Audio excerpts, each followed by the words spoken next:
There's a lot of buzz right now in the community, and for good reason. Turmoil Kneepads are coming back to the Division 2. If you've been around long enough to remember when these named Seska brand knees first dropped, you already know why some agents swear by them. But if you missed out on their initial appearance or never fully understood what made them special, let's dive into what makes the Turmoil Kneepads so good and why their return might just shake up a few builds in your stash.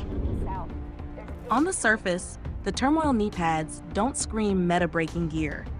They come with a talent called Bewildered that splits 50% of your damage to the closest enemy near your target within 30 meters. It sounds like a compromise at first. After all, why not just focus all your damage on one enemy, right? But that's where the community had to take a second look.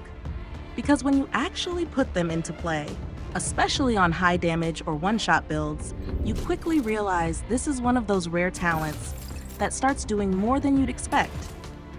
The key is how that 50% damage split works. It doesn't just divide your output. With certain builds, it duplicates the impact thanks to double-dipping mechanics. Players running Headhunter builds quickly discovered that while only the base damage is technically split, the full Headhunter multiplier applies to both the target and the one caught in the splash. That means one well-placed shot can deal 30 to 40 million damage, twice. It's enough to kill heroic enemies outright, and even some elite or legendary tier 1s. Same goes for bonuses like damage to targets out of cover and glass cannon. They hit both enemies, which turns what looked like a 50-50 split into a huge buff when built right. The utility gets even better when you look at how this impacts efficiency. If you're mowing through groups or doing time-sensitive content like speedruns, Turmoil helps clear rooms faster. Enemies behind cover? No problem. They're getting hit even if you can't see them. Skill proxies like rogue agent drones or hives, also taking damage without direct targeting. It's the kind of gear that quietly removes friction from missions and lets you play more aggressively without leaving cleanup work behind. What's most exciting is that this isn't gear locked behind an exotic slot or a multi-piece gear set.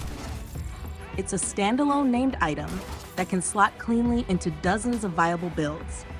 Want to try it with Pestilence on a striker build?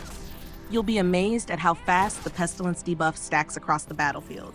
Prefer an automatic weapon paired with glass cannon?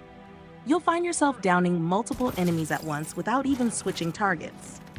It even fits in well with LMGs or rifles like the 1886 for one-shot fun. That's not to say they're perfect for every single situation. Sometimes, especially in tough group content or rogue agent encounters, you need focused fire to survive. And since Turmoil Kneepads don't have expertise levels yet, they may be a weaker link in terms of armor rating for hardcore min-maxers. But overall, they offer something rare in the Division 2, a piece of gear that's both powerful and refreshingly easy to use.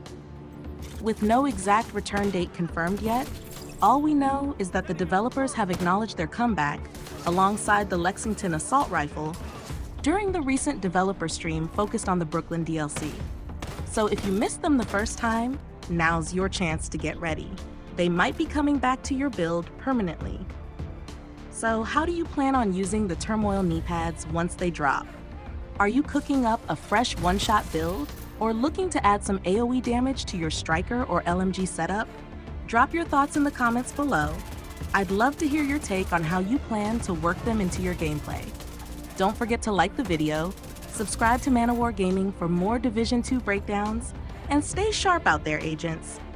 You never know what's coming next.